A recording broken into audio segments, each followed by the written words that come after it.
Bonsoir à toutes et à tous. Dans l'actualité ce soir, le président de la République a reçu en audience ce vendredi le vice-président de l'agence japonaise de coopération internationale. Les entretiens ont porté essentiellement sur la lutte contre Ebola et la relance des projets japonais en Guinée. Et puis le nouveau ministre de la Ville et de l'aménagement du territoire va en guerre contre les occupants illégaux du domaine de l'État. À peine arrivé, Lousseni Kama et son équipe viennent de récupérer le lac de Sonfoni. Enfin, la Guinée vient de signer un prêt de plus de 13 millions de dollars avec la Banque arabe pour le développement économique. Le montant va servir à la réalisation d'un pont sur le fleuve Sankarani. Voilà pour les titres. Encore une fois, bonsoir à toutes et à tous. Avant d'abord tout, ce message départ à son Excellence, M. Vladimir Poutine, président de la Fédération de Russie, Moscou. Excellence, Monsieur le Président, la célébration du 24e anniversaire de la journée de la Russie m'offre le grand plaisir d'adresser au peuple ami russe, à son gouvernement et à vous personnellement les vives et chaleureuses félicitations du peuple et du gouvernement guinéen auquel je joins les miens propres. En cette heureuse occasion, je voudrais vous réaffirmer mon entière disponibilité à contribuer davantage au raffermissement des relations historiques d'amitié et de coopération existantes entre nos deux peuples. En vous réitérant mes vœux de bonheur, de santé et de succès, je vous prie d'agréer, Excellence, Monsieur le Président, l'assurance de ma haute considération. Conakry, le 12 juin 2015, Professeur Alpha Condé, Président de la République, chef de l'État. À la une de ce journal, le président de la République a reçu en audience ce vendredi le vice-président de l'agence japonaise de coopération internationale. Les entretiens ont porté essentiellement sur la lutte contre Ebola et la relance des projets japonais en Guinée. Ibrahim Akita. C'est une audience d'un peu plus d'une heure que le président de la République a accordée au vice-président de l'agence japonaise de coopération internationale. Au centre des entretiens, la reprise des projets japonais en Guinée, ennuyeuse à cause du virus Ebola et le financement d'autres projets d'intérêt national. Le renforcement des liens de coopération entre le Japon et la Guinée était dans les menus. Après avoir remercié le Japon pour ses interventions en Guinée, professeur Alpha Condé a mis l'accent sur son souhait de voir cette relation de coopération se renforcer. Le vice-président de la JICA, à sa sortie d'audience, a dit toute sa satisfaction. J'ai expliqué que en fait, le Japon, pour la JICA en fait, a apporté des soutiens pour la lutte contre en fait, cette épidémie. Mais en fait, lorsque un ami est en difficulté, il est normal qu'en fait, on doit apporter des appuis. J'ai expliqué aussi que en fait, nous souhaiterions en fait, renforcer encore plus en fait, la relation de coopération amicale entre nos deux pays. À la suite de ces entretiens, en fait, j'ai bien constaté que les besoins en fait, de la partie guinéenne en fait, correspondent bien à ce que nous voudrions faire pour votre pays. Pour le ministre de la Coopération internationale, cette audience accordée par le président de la République au vice-président de la JICA augure de nouvelles perspectives dans les liens de coopération entre la Guinée et le Japon. Cette délégation très importante du Japon venu aujourd'hui à Conakry pour pouvoir discuter avec la partie guinéenne tous les projets qui sont en arrêt et les projets qui ont été aussi un peu suspendus à cause de l'apparition de cette épidémie à virus Ebola. À savoir ici la reprise de la construction du pont Kaka et aussi le port de pêche de Kaporo et d'autres projets qui sont en vue, qui étaient en discussion et nous avons passé en revue. Monsieur le Président de la République a souhaiter que tous ces projets soient relancés pour permettre à la population guinéenne de bénéficier de ces projets. Avant de quitter Saoutouriya, le vice-président de l'agence japonaise de coopération internationale a émis le souhait de la JICA d'ouvrir très prochainement un bureau en Guinée pour couvrir les pays de la Manoriva guinéenne.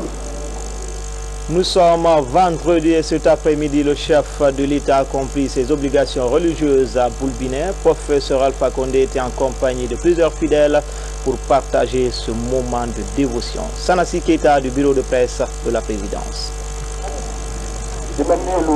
C'est ici, à la mosquée de Boulbinet, que le président de la République a accompli ses obligations religieuses de ce vendredi 12 juin 2015. Plusieurs fidèles musulmans étaient aussi en compagnie du professeur Alpha Condé pour partager ces moments de dévotion.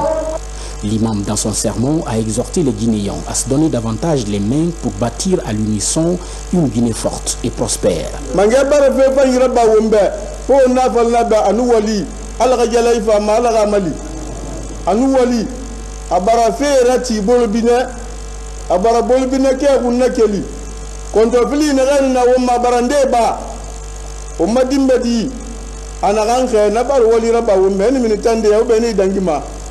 Eyata kolobane na yitambarfa manga khuina naki an fefale be esuhu alu mana alu mirina baba e baba ni khe na gara matingim man badime di fan wali ala affaire fama wallahi bulbina na ala ju konde mu wana ma sebe e fan wali ala yala fima.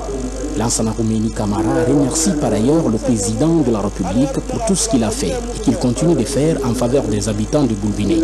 Ala heri lube ala yufure min bera ala boy salube ala wombiri mali ala wombiri hiabu onga ke na ba sa maso ala diema ala fe lube ala rien na fima yubohi konta fili na nabe ala babe ala manje mali ala wa konfiraba ala wo sutura. Les prières et bénédictions ont été enfin formulées afin que Dieu le Tout-Puissant, le clément et miséricordieux, accompagne le président de la République dans ses ambitions de développement en faveur de la Guinée.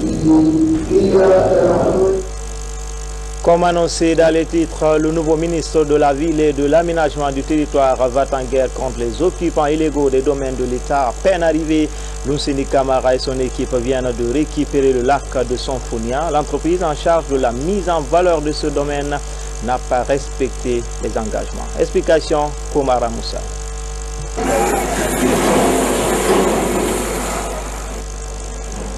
Ce bâtiment était construit sur un domaine foncier de l'État. Situé au bord du lac de Sonfonia, il appartiendrait à une société de la place. Selon le directeur général de la DATU, elle avait demandé une occupation provisoire, précaire et révocable du terrain. Mais cet engagement n'a pas été respecté. Des courriers avaient été adressés à la dite société pour quitter les lieux, mais en vain.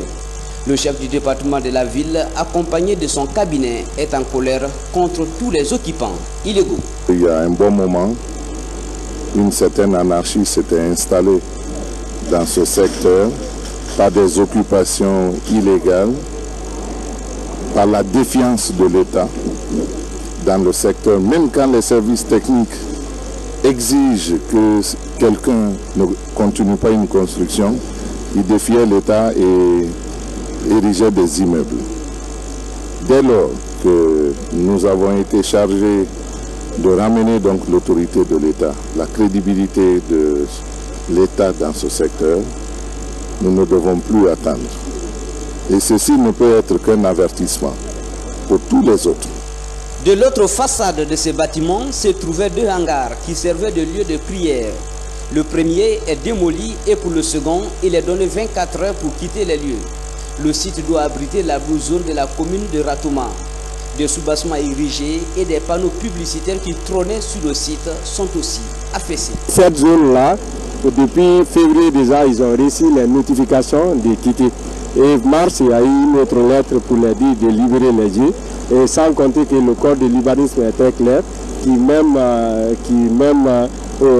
autorise l'État à faire des poursuites judiciaires contre les occupations. Et le ministre, avant qu'on vienne aujourd'hui, le ministre avait jugé nécessaire de leur donner une dernière lettre dont lui-même avait eu à écrire la semaine passée. En Guinée, l'occupation anarchique des réserves foncières de l'État est fréquente. Cette opération de déguerpissement est le début d'une campagne de récupération des domaines fonciers de l'État. Très prochainement, les maisons construites de façon anarchique sur les bordures des mers connaîtront le même sort.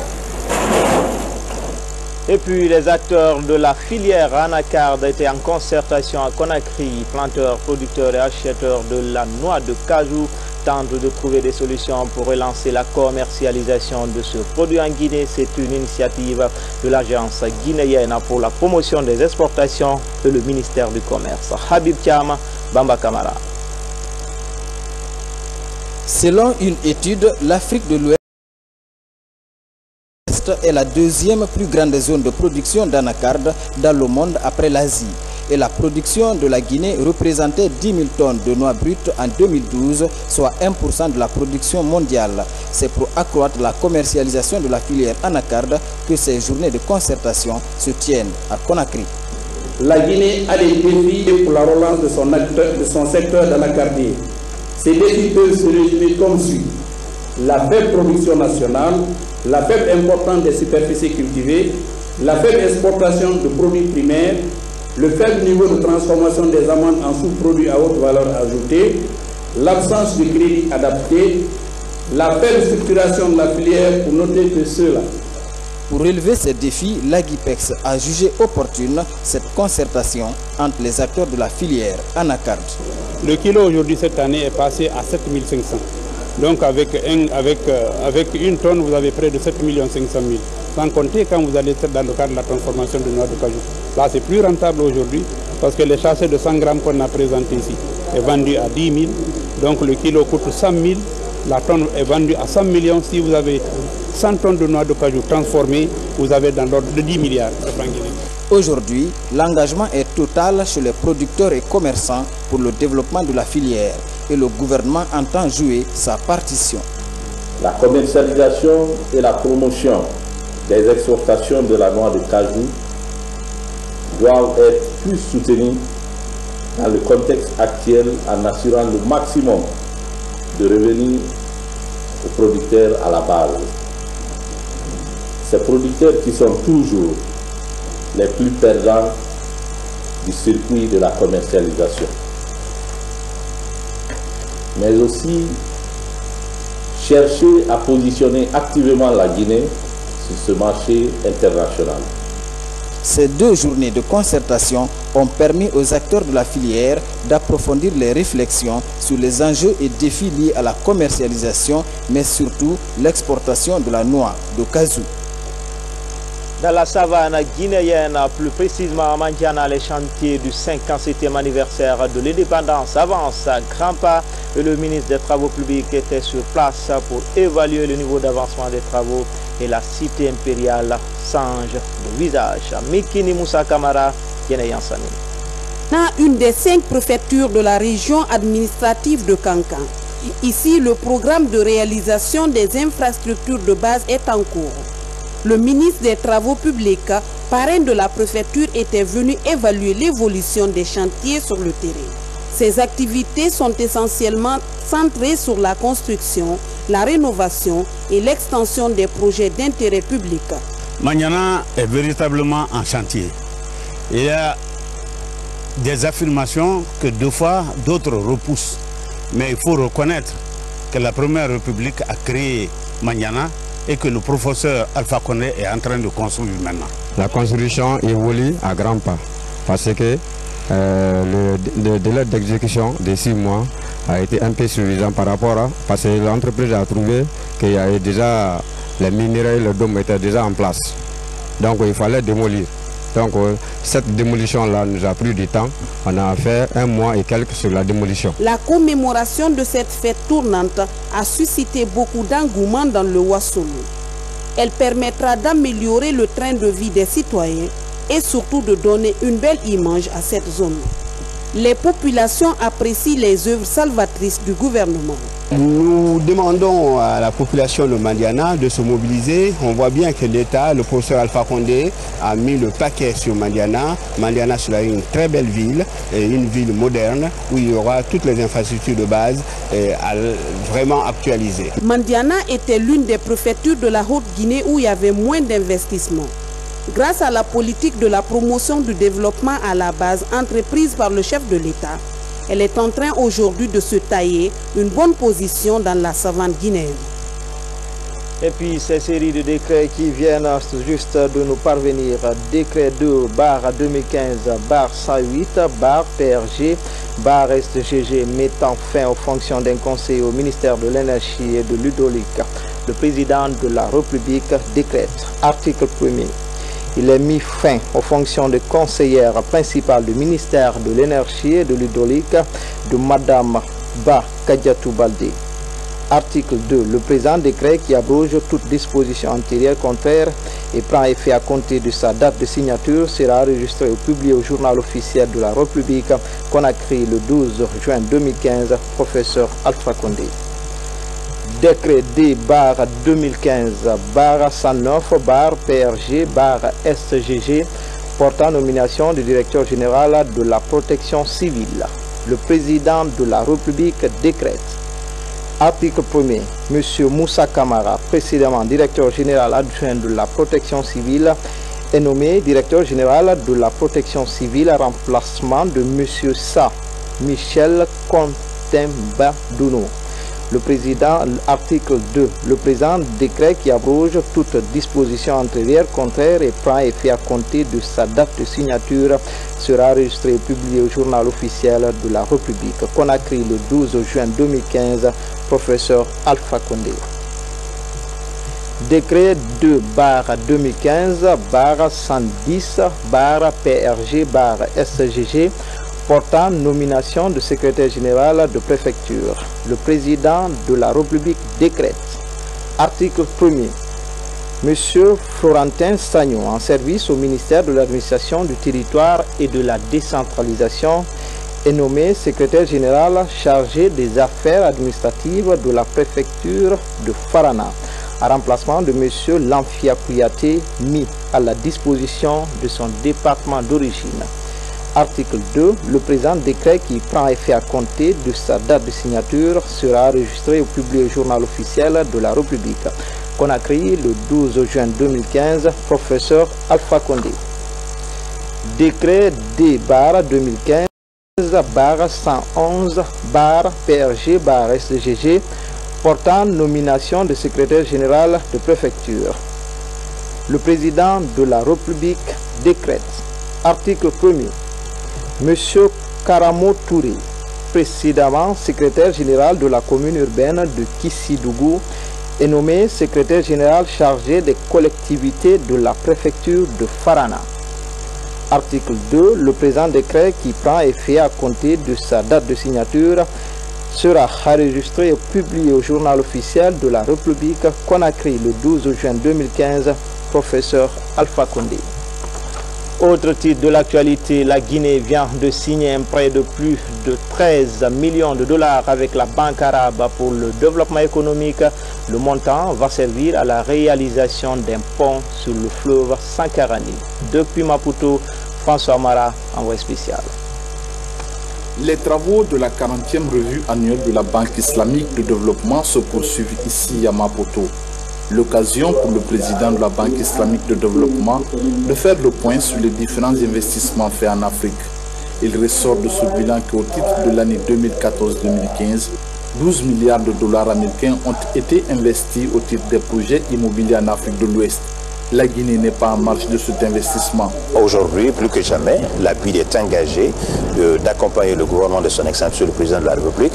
Nous avons sur les pipelines beaucoup de projets et certains sont en cours de réalisation et certains en cours de finalisation. Je crois que cette rencontre avec les fonds arabes et les fonds partenaires vont permettre à la Guinée aujourd'hui de trouver des partenaires souhaitant contribuer au financement de plans post-Ebola. Pendant ce temps, la Guinée signe un accord avec la Banque arabe pour le développement économique en Afrique. Un prêt de 13 500 000 dollars pour la construction d'un pont sur le fleuve Sankarani. C'est un pont qui va être financé par un prêt concessionnel, durée de remboursement 20 ans avec 10 ans de délai de grâce, un taux d'intérêt d'1%. Je pense que c'est une excellente chose pour le pays, pour les finances publiques, pour le budget de l'État, mais également pour les populations. Et ça va aussi permettre de relier les trois pays, la Sierra Leone, la Guinée et le Mali, à travers le passage d'abord de Conakry-Kankan à Mandiana vers le Mali et aussi de la Sierra Leone en passant par Gekedou, Kissidougou, Kankan et Mandiana. En marge des travaux de la 40e revue annuelle de la Banque islamique de développement, la délégation guinéenne rencontre des partenaires membres du groupe de la BID. L'objectif étant d'assurer la relance des projets d'intérêt public en Guinée. Coopération toujours cette fois avec le Royaume du Maroc, c'est dans la lutte contre le virus Ebola. Ils viennent d'offrir au ministère de la Santé des engins roulants et 2 groupes électrogènes de 13 kW chacun. Une assistance qui a touché également l'hôpital régional de Nsirekouré qui reçoit du matériel pour la radiographie. Mamadi Terna Kamisoko nous signe ce reportage.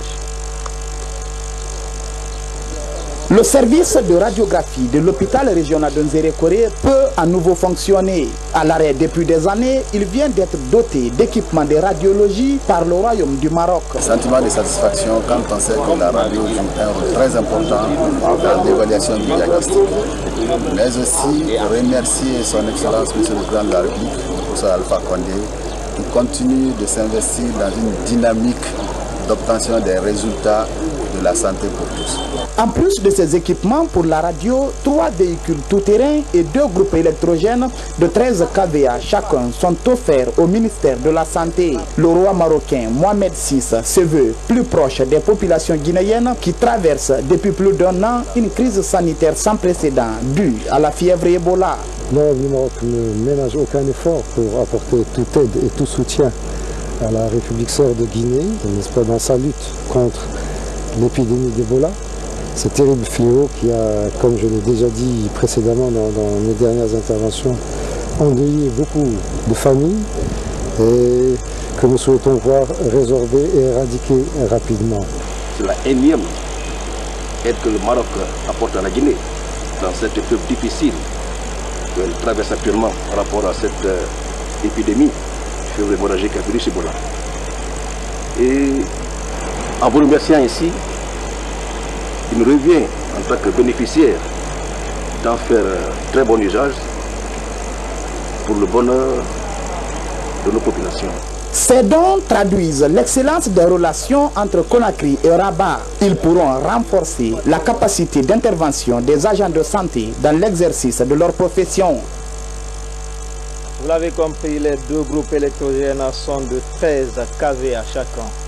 L'heure est à la vigilance contre le virus Ebola. La commune de Kaloum, la rigueur s'impose dans la lutte. Les mouvements des personnes venues des zones à risque sont suivis. C'est ce qui ressort de la réunion hebdomadaire de la coordination communale de lutte contre Ebola. Francis Collier.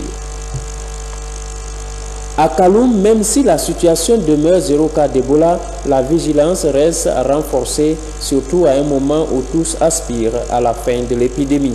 Le dernier cas confirmé Ebola à Kaloum a été enregistré le 3 avril 2015. À l'heure actuelle, nous évoluons plus de 72 jours de Ebola cas 0 au niveau de la commune de Kaloum et nous avons comme contact une seule personne et qui doit sortir de la cohorte dans 4 jours. Depuis que la maladie a commencé, il n'y a pas eu un cas d'Ebola dans les îles de l'Os. On a donné les gens, ils ont été formés. Nous demandons maintenant à la Croix-Rouge communale de lancer l'équipe là, ils vont rester sur le terrain. Des agents sur le terrain veillent à l'utilisation des kits et font de la sensibilisation. Leur souci, c'est le non-paiement de leurs primes depuis quelque temps. La bonne nouvelle pour eux, c'est que le partenaire annonce le paiement de ces primes dans 24 heures. L'argent est à notre disposition maintenant, c'est pour eux. Ils seront vraiment payés. Le paiement sera effectué. On est même convoqué au bureau et demain le paiement sera fait. La sensibilisation et la vigilance face au mouvement des personnes en provenance des zones à risque attirent l'attention des acteurs et partenaires de la lutte contre le virus d'Ebola. En plus bref, le gouverneur de la ville de Conakry et la ministre de l'Action sociale au marché de Madina, ils sensibilisent les commerçants au respect de l'urgence sanitaire renforcée en cette période de grandes pluies et offrent des kits aux familles des victimes d'Ebola. Nous y reviendrons dans nos prochaines éditions d'information avec notre reporter Moussa Bangoura. La Guinée célèbre ce samedi la journée internationale de sensibilisation à l'albinisme. Thème retenu cette année, les personnes albinos doivent vivre dignement et en toute sécurité comme tous les êtres humains. La déclaration du ministre de l'Action sociale est commentée par Mohamed De Camara. À quelques heures de la célébration de la première journée internationale de sensibilisation à l'albinisme, le département en charge de la protection des personnes vulnérables attire l'attention de l'opinion sur les graves violations des droits humains dont sont victimes les albinos en Guinée. Première du genre, cette célébration vise aussi à lutter contre le rejet que les albinos subissent souvent dans nos sociétés. En effet, certaines considérations socio-culturelles pratiquent ou cautionnent la discrimination des albinos au plan sanitaire, éducatif ou des loisirs. Cette couche minoritaire est souvent victime de marginalisation et de l'exclusion dans nos sociétés, toutes choses qui constituent pour les autorités guinéennes des délits qui méritent d'être bannis. L'albinisme n'est pas une malédiction et ne doit point être non plus une source d'ennui social pour la famille qui en génère. En ce qui le concerne, le gouvernement de la Troisième République croit fortement au respect des droits humains. En cela, il veille au respect des droits de l'ensemble des catégories sociales à besoins spécifiques. C'est à la suite d'une résolution adoptée par le Conseil des droits de l'homme des Nations Unies le 18 décembre dernier que la date du 13 juin a été retenue comme une journée internationale de sensibilisation à l'albinisme. Dans l'actualité encore, le chef du gouvernement est dans le Badiar, Sarebo et dans une des localités de Koundara, Mohamed Saïd Fofana invite les populations à renforcer la cohésion sociale. Hadi Kamara, envoyé spécial. Sara Boïdo, nous sommes dans le Badiar profond, ville fondée par Boïdo Boaro, un Foulakunda.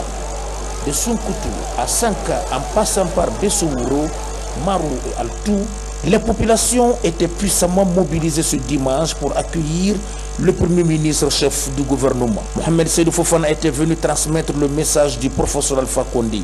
Message axé sur l'unité nationale, la paix, le respect des règles d'hygiène face à Ebola et le progrès réalisé par le gouvernement. Il a dit en 2010, ça a été de Watanano Alpha Condé. Korolong o hawkirani e fiiɗum o hawkirani e fiiɗum haa ka wonɗo Alpha Condé no jeejude en himo wawno huccude en few hara o darali en wayru enen ko en gokkuni e nder leydi ndi si innama 6 millions et quelques électeurs e nder leydi ndi enen kundara ɗo fof ko 52 électeurs jogiɗen Sare wayno no wawete ɗo wi'ede e wonali hay 15 000 électeurs kono himo teddine ngal teddugal ɗon iwi ɗon o dardani en ɗo école mo 9 classe ɗum aru tujjuhi en ɗo ɗum iwi ɗon o dardani en nde ɗo juulirde nde 1 milliard 500 millions ko feƴƴi ɗon tracteur je men jogino tracteur je duuɓi 15 gol laani o addani men pièce ji ɗin ɗo watta haa ɗe selli kewwonti tracteur je kese iwi ɗon engrais herbicide hannde kala remowo no anndi ɗum no magasin on no heewi tew a hewta e sooda a ƴettata kayɗi a landata ko hay goɗɗo naata e homare nde sooda librement.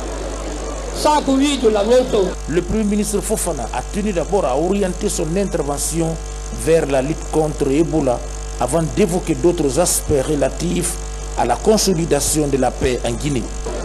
Ce que j'ai vu aujourd'hui dépasse de loin ce que nous avons vu depuis que nous avons commencé. Je tiens à remercier les fils et filles d'ici qui se sont impliqués, qui nous ont promis qu'ils allaient nous faire voir du nouveau, et du nouveau nous l'avons vu. Votre présence massive, jeunes, femmes, hommes, dans la joie et l'allégresse est déjà en soi un grand discours. Ceci traduit un changement fondamental ici à Sare Boïdo. Le président m'a chargé de vous dire qu'il a lancé l'initiative de réconciliation nationale. Il a lancé l'initiative de dialogue politique entre tous les fils et filles de la Guinée. Il m'a chargé de vous demander ici à Sare Boïdo de vous inscrire dans ce programme. Nous comptons sur vous. Il l'a fait pour que l'on puisse ensemble créer les conditions d'émergence d'une Guinée forte, d'une nation unie autour de valeurs communes que sont la fraternité, l'entente, l'entraide et le bonheur partagé pour tout le monde. Le président donc me charge de vous dire qu'il est avec vous, avec Sarah Boido. Je tiens à vous dire que quand le président de la République il promet, il réalise. Je tiens à vous rassurer que ces projets seront achevés pour le bonheur des populations d'ici. Je sais que vous avez besoin de routes, de Koundara ici. Je sais que vous avez besoin de ponts. Je sais que vous avez besoin d'eau, de forage. Nous prenons note de tout ça et nous rendrons compte fidèlement au chef de l'État en attirant l'attention sur deux choses. Premièrement, cette forte mobilisation qui tranche avec tout ce que nous avons vu et nous avons connu de votre ville. Et deuxièmement, vos besoins pressants d'eau. L'eau qui constitue une part de la vie de l'homme. Maintenant, il m'a chargé de vous dire ceci. Il faut que nous travaillions ensemble pour qu'il y ait la paix dans ce pays. La paix, c'est notre bien commun. La paix, c'est ce qu'il faut pour que nous puissions bâtir une forte économie prospère et qui profite à tout le monde. Elle s'appelle Mariam Diallo. Elle vient de démissionner au sein du FDG où elle occupait le poste de la vice-présidence de la section Sarah Boido en faveur du RPG Arc-en-Ciel. Vous comprendrez aisément que le parti RPG, tirant les leçons de son parcours, en train de s'illustrer très positivement dans le dessin politique à Koundara et à Sarah Boido. Ceci faisant l'espoir que nous remporterons par un coup de caillot dès le premier tour les élections électorales pour la présidentielle du 11 octobre 2015. Mais avant, le Premier ministre avait conféré avec les sages et les imams de la localité. L'objectif était de faire des bénédictions pour la promotion sociale et économique de la Guinée. Juste à côté, l'on a une mosquée en construction R+1. C'est l'œuvre du professeur Alpha Condé. Les travaux de construction sont estimés à plus d'1 milliard de francs guinéens. C'est pourquoi le Premier ministre Fofana a tenu à visiter le chantier afin d'apprécier l'état d'avancement des travaux. De son côté, le collectif des cadres de l'administration économique et financière vient d'entamer une tournée dans les institutions d'enseignement supérieur du pays. Première étape, le centre universitaire de Mamon. La situation socio-économique de la Guinée était au cœur des débats. Alpha Yaya Silla. L'institut supérieur de la technologie de Mamon est situé dans la périphérie de la ville de Carrefour. Le collectif des cadres de l'administration a visité les installations de l'université et face aux étudiants pour une causerie citoyenne, le CRAC a présenté aux étudiants et leurs encadreurs l'évolution socio-économique de la Guinée pendant les 10 dernières années. Nous nous proposons d'essaimer la bonne information pour que les Guinéens, à tous les niveaux, surtout au niveau de la couche estudiantine, soient informés des réalisations, des changements, des grands changements, des bouleversements intervenus en Guinée depuis 2010. Nous souhaitons que ces changements-là, chacun en fasse sien et que de plus belle, les réformes entreprises en Guinée continuent et que la Guinée sous peu intègre les pays émergents d'Afrique. Pourquoi pas les pays émergents du monde? Nous avons un devoir. Ce devoir, c'est d'informer les étudiants des réformes qualitatives et quantitatives qui ont été menées dans le domaine économique pour que nous partagions, pour que les étudiants sachent les différents progrès réalisés par la Troisième République ne sont pas tombés du ciel. Les progrès là sont les conséquences d'une politique rigoureuse, courageuse au service du développement du pays qui a été menée par le professeur Alpha Condé. Les conférenciers se sont appuyés sur des chiffres comparatifs année en année pour donner d'amples informations de la bonne gouvernance politique depuis décembre 2010 à nos jours.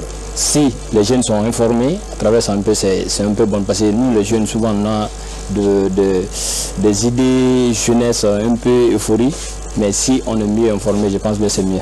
L'objectif de ce collectif de cadres, c'est de faire une bonne communication sur l'évolution de la situation microéconomique de la Guinée, en termes de finances, en termes de développement, en termes d'infrastructures. 2 heures d'horloge ont suffi pour éclairer la lanterne des étudiants de l'Institut supérieur de Mamon. Le CRAC a amorcé sa tournée d'information par Mamoun, puis Farana, avant de terminer à Pita, après l'abus. Les travailleurs de la compagnie des bauxites de Kindia ont désormais un nouveau bureau syndical. Les élections se sont tenues récemment et le nouveau bureau entend renforcer l'unité entre les employés de CBK. Guénéan Sané, Mohamed Lo Kamara. Voici le nouveau bureau syndical de Russal CBK de Simbaya. Composé de 12 membres, ce bureau est élu à l'unanimité par l'ensemble des travailleurs présents à l'élection. L'unité dans le travail et la défense des intérêts des travailleurs sont entre autres défis que compte relever cette nouvelle équipe syndicale. C'est un sentiment de joie pour moi et je souhaiterais à ce que Dieu me donne la force, la confiance que les travailleurs m'accordent, à ce que je puisse réellement essayer de gérer leurs besoins, essayer d'avoir la force pour ne pas leur décevoir.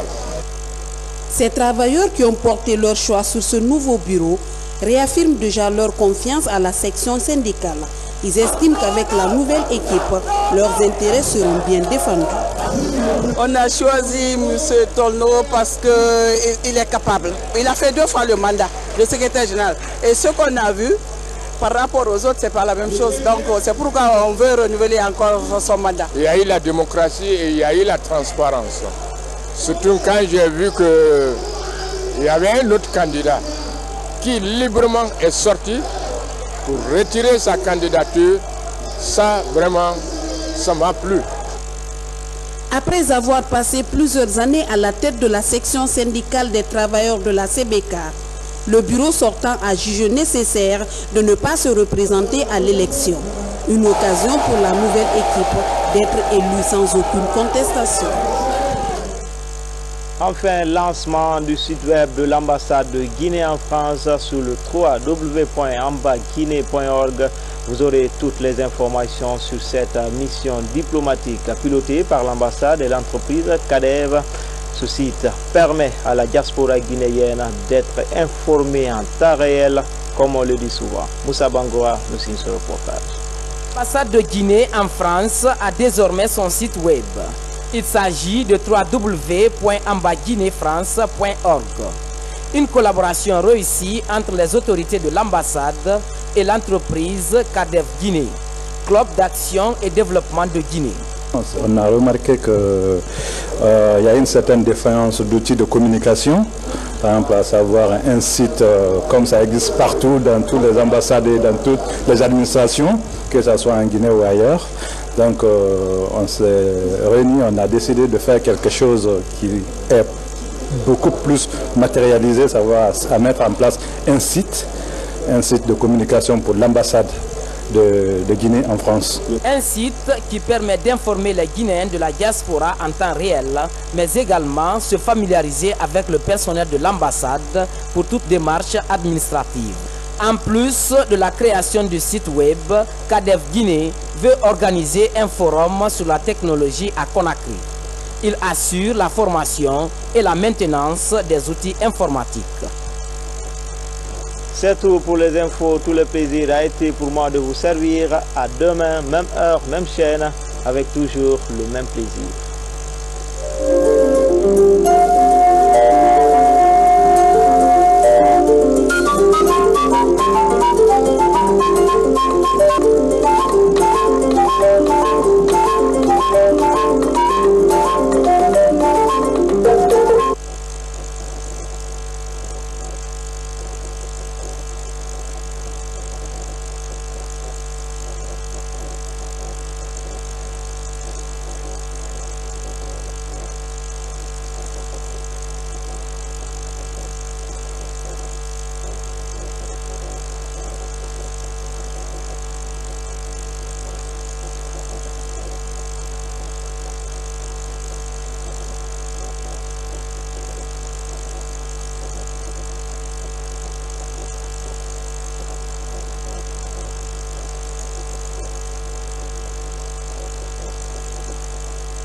Axil est un service peu connu du grand public, un service dont on parle peu malgré sa position stratégique dans le développement national.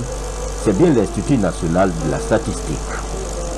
L'INS occupe le deuxième étage de l'immeuble du ministère du Plan, son département de tutelle. C'est dès son accession à la souveraineté nationale que la République de Guinée, à l'instar des autres pays, s'est dotée d'un institut de la statistique. Nous avons appris par nos aînés que le service de la statistique est l'un des plus vieux services de l'administration guinéenne, parce qu'il a été hérité de l'administration coloniale. Il a évolué dans le temps, mais il a survécu à tous les remaniements du gouvernement, des structures du gouvernement, compte tenu de son importance. Dans un premier temps, c'était le service, la Direction nationale de la statistique. Ça a évolué. Par la suite, on l'a associé à la mécanographie et on a appelé la Direction nationale de la statistique et de la mécanographie. Et la science évoluant, il y a eu l'appellation Direction nationale de la statistique et de l'informatique en 2010, avec l'avènement de la Troisième République. Il a été créé un institut national de la statistique.